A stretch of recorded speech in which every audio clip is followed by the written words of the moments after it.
G'day, this is Simon for the Brackets here at South OC Cars and Coffee, and I'm with Denver, who has a standout car this week. Our car of the week, what is it, mate? 65 Chevelle Malibu. Very pretty car. Check this thing out. Denver, it's a really, really pretty car, mate, and just looking at the car, it's got a great stance, it's got some really nice wheels. We'll talk about that in a moment. How long have you owned this car? About 4 years. Yeah. And you instigated the whole customization, obviously? I did. It was semi-custom. The body work had been done, and then I got hit in the rear quarter. Oh no! So we ended up going through and just like made it right. Dude, let's take the body off. Let's do the whole thing. Yep. So yeah, fully went through the whole everything. Well, you certainly have done it right. I love these wheels because they look like they could have come from the factory. Are they a 20-inch? 18 in the front and 19 in the back. 18 and 19. Yeah. See, they look so good. That offset stance is absolutely perfect. Not too much noise, yeah. No, but just right. American Racing, I noticed on there as well. Willwood brakes. Let's talk about this interior because that stood out to me as well. One of the things for me, I always like it when interiors have something that makes them feel like they could have been done this way in 1965, and that's exactly what we've achieved with these fabrics, yeah? Yes, I was kind of going for that modern classic look. Yep. You know, I still wanted to keep the essence of the 65, you know, everything in there, but yes, correct. And I noticed you've got harnesses in the front, which is kind of cool because they look like the stock belts. Correct. Yeah, since I was giving up the headrest, I wanted something to feel safer. Yeah. So yeah.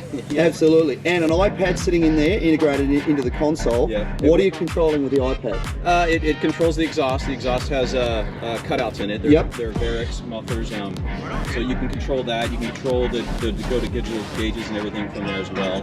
Bluetooth stereo. Oh, that's excellent. I love those gauges because they look like they could have come from the factory, but they're modern gauges. I picked that earlier.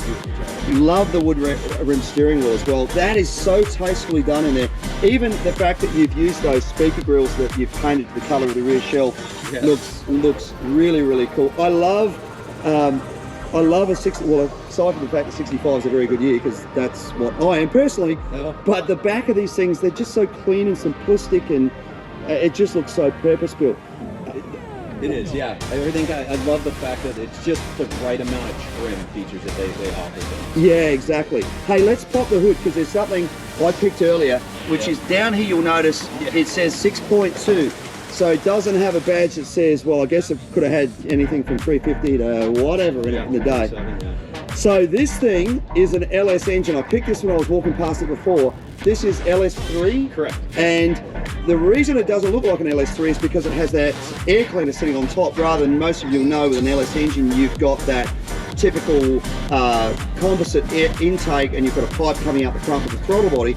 Well, the great news about these LS crate engines is you can buy a traditional looking high-rise manifold like you can see underneath there.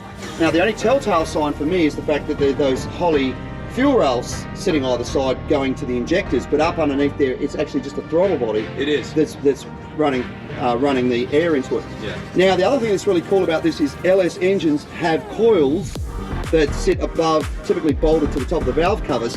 Well, you can relocate them, but they still don't look like a traditional engine because the high tension leads don't come from the back of the engine.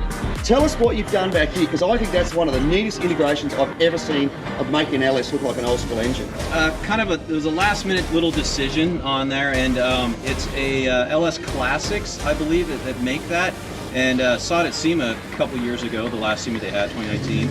And I had to have it. I was doing my build at that time, and I'm like, it's a fake distributor, just hollowed out. Yep. And it's just got a core in the back, so all the wires run through that out the back, and just shoot over to the coil packs that I've mounted inside the fender wells. Yeah, it looks like it's actually running a small block Chev with a distributor at the back, which is super cool. I mean, this thing is so neat. There's the integration of all those AN fittings in there looks so good.